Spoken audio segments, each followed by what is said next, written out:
अस्सलाम वालेकुम। अलीगढ़ तहरीक के हवाले से जब हम बात करते हैं तो ज़बान पर बेसाख्ता सर सैयद मरहूम का नाम आ जाता है। अलीगढ़ मुस्लिम यूनिवर्सिटी क्यों कर वजूद में आ गई, दरअसल इसके पीछे बहुत सारी वजूहात हैं। जब सर सैयद ने अपनी ज़िंदगी का आगाज़ किया था तो उस वक़्त मुसलमानों की हालत बहुत ही अबतर थी। वो तालीमी, माशी और सियासी हैसियत से कमज़ोर थे। उनका कोई मरकज़ नहीं था, कोई लाहे अमल नहीं था और खुसूसन जब 1857 का वाक़या पेश आया था तो अंग्रेज़ों ने भांप लिया था कि इस बगावत के पीछे सबसे बड़ा हाथ मुसलमानों का था। लिहाजा मुसलमानों को हकारत की नज़र से देखा जा रहा था। दूसरी तरफ हुकूमत में बड़े बड़े ओहदों पर गैर मुस्लिम तैनात थे, क्योंकि 1857 की बगावत के बाद मुसलमानों ने अंग्रेज़ों की हर एक चीज़ से नफरत करना शुरू की थी। चूँकि गैर मुस्लिम लोग अंग्रेज़ी ज़बान के बल पर बड़े बड़े ओहदे पाते थे, मगर जब मुसलमानों ने दूसरी चीज़ों के साथ साथ अंग्रेज़ों की अंग्रेज़ी ज़बान भी सिरे से ही नज़रअंदाज कर दी तो ऐसा करके उनका मुस्तकबिल रोज़ बरोज़ तारीख होता जा रहा था। यही वजह है कि सर सैयद को उनकी फ़िक्र सूझी और मुसलमानों को ख्वाब गफलत से बेदार करने के लिए और उनकी किस्मत और तकदीर संवारने के लिए उन्होंने जो पहला ख्वाब देखा था वो एक ऐसा स्कूल था जहाँ पर अरबी फ़ारसी के साथ साथ अंग्रेज़ी ज़बान की तालीम देना भी मकसूद थी, क्योंकि तरक्की का राज इसी ज़बान में मुज़मर था। अंग्रेज़ हर ज़माने में हमसे 100 साल आगे रहे हैं और इस बात का एहसास सर सैयद को बखूबी था। यही वजह है कि उन्होंने अवाम से चंदा जमा करके पहले 2 मदरसों की बुनियाद डाली, जिनमें एक की तरक्की याफ्ता शक्ल अलीगढ़ मुस्लिम यूनिवर्सिटी है। जब सर सैयद ने कौम के सामने अलीगढ़ कॉलेज का ख्वाब पेश किया तो बहुत सबों ने इस ख्वाब को शर्मिंदाई ताबीर करने के लिए सर सैयद का साथ दिया, जिनमें हाली शुबली, नज़ीर अहमद ज़काउल्लाह जैसी गिरां कदर शख्सियत ख़ास तौर से काबिल ज़िक्र हैं।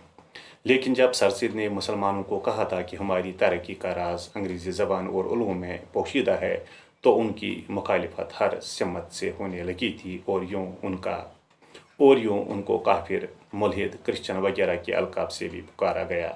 लेकिन सर सैयद ने अपनी कौम के एतराज़ात के जवाब में हमेशा मतानत और संजीदगी से काम लिया। दलीली बेदावा के मुकाबले में वह अपनी मखसूस ज़राफ़त और खुश तबी से काम लेते रहे।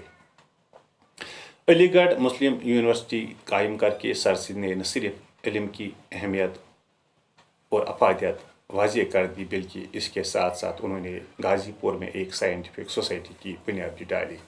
सर सैयद का मानना था कि उलूमी जदीदा की अशात उस वक़्त तक मुमकिन नहीं हो सकती जब तक इल्मी किताबें देसी ज़बान में तब्दील न की जाएँ।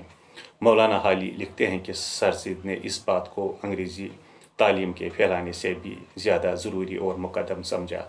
सर सैयद चाहते थे कि लिटरेरी और इल्मी किताबें अंग्रेज़ी से उर्दू में तर्जमा कराकर मगरबी लिटरेचर और मगरबी उलूम का मज़ाक अहल वतन में पैदा किया जाए। इल्मी मज़ामीन पर लेक्चर दिए जाएँ, रियाया के ख़यालात को गवर्नमेंट पर और गवर्नमेंट के उसूली हुक्मरानी रियाया पर एक ऐसे अखबार के ज़रिए से ज़ाहिर किए जाएँ जो उर्दू अंग्रेज़ी दोनों ज़बानों में शाया हुआ करे।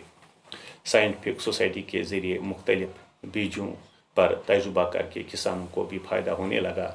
इस एतबार से इस सोसाइटी की साइंसी अहमियत भी वाज़ेह हो रही थी। यहाँ आए दिन ऐसे तजुर्बात किए जाते थे जिनसे किसानों को काश्तकारी करने में फ़ायदा ज़रूर होता था और यूँ रोज़ बरोज़ ज़िम्मेदारी के नित नए उसूलों से उनकी माशी हालत भी सुधर जाने लगी।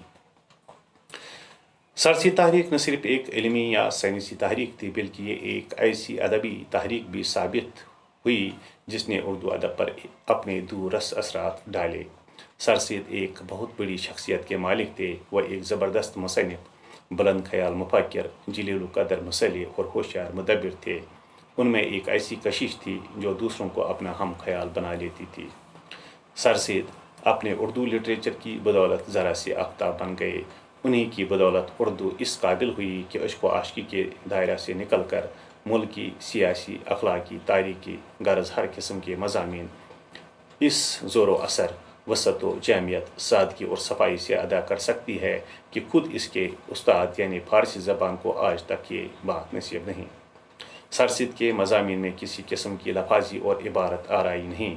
उन्होंने ख़ास तौर पर اس طرز تحریر کو ختم کرنے کی کوشش کی جو فارسی والوں کی تقلید میں اختیار کیا گیا تھا۔ وہ تصنع اور بناوٹ کو تحریر میں داخل نہیں کرنا چاہتے تھے اور بعض جگہ تو قواعدی زبان اور اصولی انشا پردازی سے بھی بے پرواہ ہو جاتے تھے۔ ان کے طرز تحریر میں صفائی اور سادگی کے ساتھ ساتھ ایک خاص قسم کا زور ہے۔ یہ زوری بیان دراصل اس مقصد کا ممنون احسان ہے جس کا پرچار سر سید زندگی بھر کرتے رہے۔ وہ آزادی رائے اور حریت فکر کے زبردست علمبردار تھے۔ مولانا حالی کا خیال ہے کہ سر سید اردو نثر کے بابا آدم ہیں۔ سر سید اور غالب کے معاشرانہ تعلقات کی بنا پر مصنف تاریخ اردو ادب کا خیال ہے مرزا کی طرز خاص کا سر سید پر ایک خاص اثر پڑا اور جو سادگی اور بے تکلفی ان کی عبارت میں پائی جاتی ہے اس کا نقش اول غالب کے ہاتھوں صورت پذیر ہو چکا تھا۔ سر سید کو اپنی مخصوص اور جدید طرز تحریر کی بدولت the father of modern Urdu کا خطاب دیا گیا۔ سر سید سے پہلے اردو زبان بہت ہی دقیق اور ثقیل تھی، لیکن غالب اور سر سید کی بدولت اردو عبارت آرائی میں یکسر ایک بدلاؤ آیا اور اس کے اثرات دور دور تک دکھائی دینے لگے۔ اس تحریک نے مختلف اصناف ادب کے ساتھ ساتھ اردو تنقید پر بھی گہرا اثر ڈالا اور اس تحریک سے وابستہ شخصیات نے اس سلسلے میں نہایت اہم رول ادا کیا اور بعض ایسی اصناف ادب کو اردو میں رواج دیا جو مغرب کی دین تھیں۔ ڈیجیٹل شاعری کی تحریک میں محمد حسین آزاد اور الطاف حسین حالی کی خدمات کو بلایا نہیں جا سکتا۔ علی گڑھ تحریک کا ایک اور پہلو یہ ہے کہ قدیم طرز شاعری سے انحراف کیا گیا۔ اس کے علاوہ جدید اردو تنقید کا آغاز بھی اسی تحریک کا مرہون منت ہے۔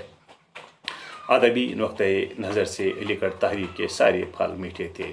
جدید اردو ادب کا آغاز یہیں سے ہوتا ہے۔ سر سید اور ان کے رفقا نے مسجع اور مکفّع اردو نثر کا خاتمہ کر دیا اور ایک نئی طرز تحریر کو رائج کیا جو اظہاری مطلب کے لیے مفید اور سمجھنے میں آسان تھی۔ اس طرح علی گڑھ تحریک نے اردو ادب کو بے حد ترقی دی اور اردو کو ہندوستانی عوام کے درمیان بھرپور طریقے سے رابطے کی زبان بنانے میں اہم رول ادا کیا۔ تو یہ تھا علی گڑھ تحریک کے حوالے سے وہ مختصر اور دھندلا سا خاکہ جو آج میں نے آپ کی خدمت میں پیش کیا۔ امید ہے پسند آ گیا ہوگا۔ دیجیے اجازت۔ اللہ نگہبان۔